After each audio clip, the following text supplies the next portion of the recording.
I found the best value for money mouse under 2000 rupees. When it comes to budget mice, what do you want from them? Crazy designs? No. Customizable weights? No. Rock solid performance? Yes.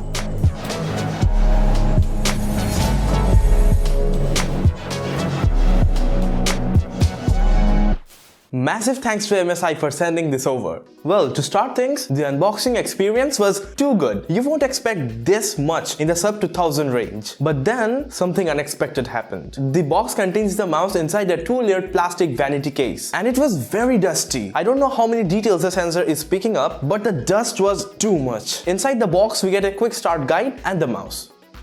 Moving over to the device itself, it is symmetrical. That appeals to both lefties and righties universally. Quite good. It has a tapering end, and that would help in palm grip. The thumb grip is a bit concave. That makes sense for palm wrist. It is almost identical to the Qatar Pro in terms of size. It is heavy for a budget mouse, and it feels premium in hand. We have a rubber scroll wheel. Although that looks good, I'm afraid this thing won't last long. The entire body is made out of glorified plastic, but what let me down the most is the thumb grips. It has no textured surface, which will make gripping a bit of an active task. And for a gaming mouse, that doesn't make sense at all. This thing has on-run switches with over 10 million clicks. Considering that to be true, this thing should last almost 2 to 3 years for a typical gamer. The mouse packs a long wire, and the wire has some good build quality. It surely weighs over 150 grams from what I can say, but it is neither braided nor anti-tangle. So that is a bit of a concern. Also, I'm not happy with the USB header. It may look sporty, but it seems like MSI cheapened out on it. It has LEDs, a lot of them for 100 more frames in games. The MSI logo along with the dorsal rim lights up, but while gaming, your palm covers the entire RGB. Does that make sense? This thing has 6 buttons in total. The left and right clicks are super tactile, and it needs a bit of a pressure to click them. That's good. Accidental shots will be rarer with the GM11. So good luck in playing the sneaky game. The thumb buttons that are programmed for forward and backward usage are super good. They aren't loose, they aren't small. They are just what you need in a gaming mouse. I have to say, they are a lot better than the thumb buttons in the Qatar Pro. The thumb buttons in this thing are probably the worst thumb buttons that I have ever seen in my life, but I didn't like the scroll feel. It is very loose. It has zero friction and doesn't restrict any movements. That is not something you would expect from a mouse at this price range. I am disappointed with this. The DPI switch is good and it resists your clicks to quite an extent. Now you would want that, especially in extreme combat situations where an accidental click might not favor you. Moving over to the mouse feet, these are made of rubber. There are 2 arches in the bottom and 1 arrowhead pad in the top. While they are anti-skid, they are not easily removable. I understand why MSI did that. Permanent feet pads are more sturdy and they won't come off in heavy usage. But it makes disassembly a bit difficult. Now disassembly is not something an average user will do, so it's completely fine. The Clutch GM11 packs the very popular PMW3325 sensor from Pixar. That isn't a very high-end sensor, but it is good for the price point. And this thing goes up to 5000 dpi with increments of 100 dpi. The upper limit doesn't make any sense and it is just a marketing number. The nominal tracking speed is 220 inches per second or almost 5.58 meters per second. Tracking is quite good. There is no pixel skipping or acceleration, and I don't have any immediate complaints. Now let's address the elephant in the room: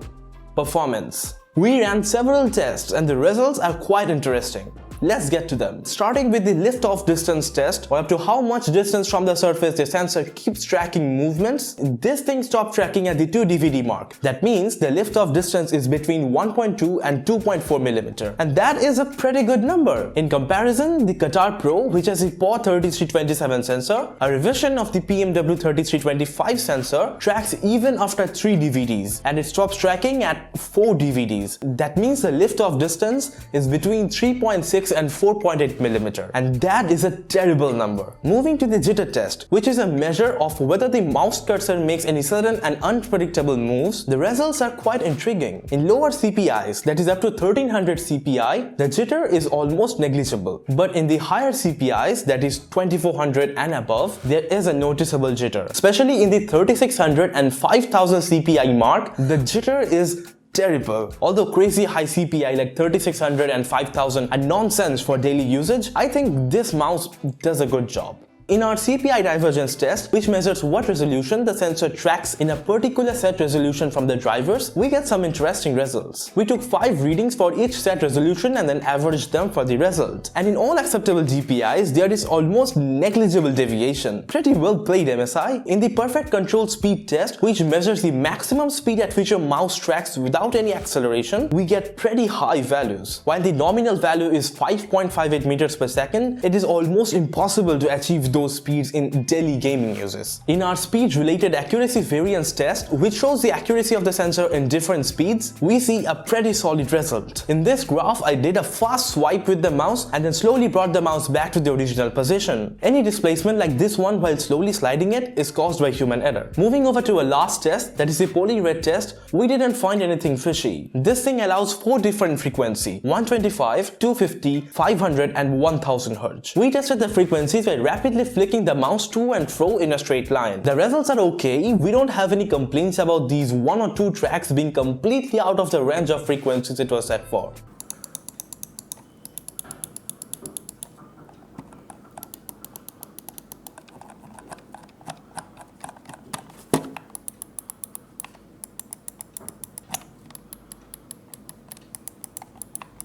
The results are quite good, and that is why I say the PMW3325 is one of the best budget sensors out there. It completely shows off its capabilities here. The mouse comes bundled with the MSI Dragon Center software, and I have mixed feelings about this software. MSI has already switched to the MSI Center software in the higher end. You might ask why. That is because Dragon Center is infamous for being buggy. It comes with its own set of problems and installation errors. Add to that, button customization is lacking. You can only program them for select functions related to mice control. You cannot program them for any Windows function, which doesn't make a lot of sense. In terms of DPI customization, it is okay. You can customize a DPI from 100 CPI to 5000 CPI with increments of 100 each. There are 4 set polling rates, which gets doubled as you go higher. Lighting is okay in my opinion. The LEDs aren't too bright, and as I mentioned earlier, your palm covers the entire RGB while gaming, so it is a bit quirky. In terms of customizations to the Dragon Center software, there are 7 available effects whose brightness and speed can be altered, giving you a total of about 250 unique effects. There is a stealth mode too.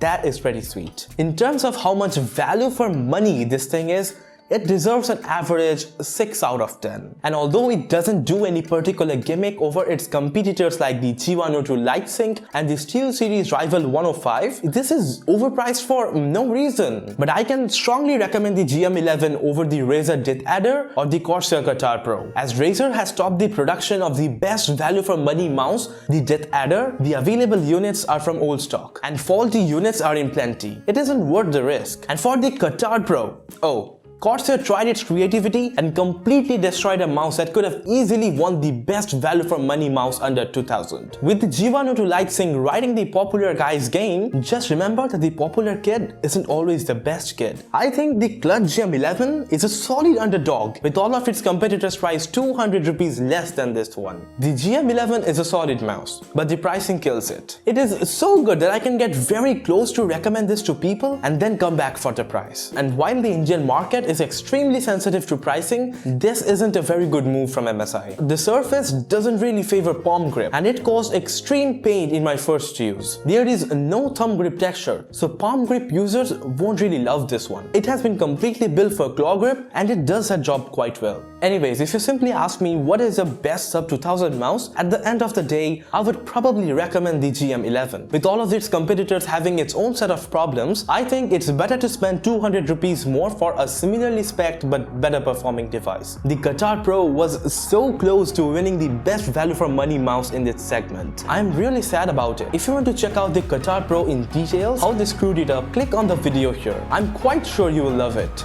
Don't forget to like the video, and I hope to see you again in the next video.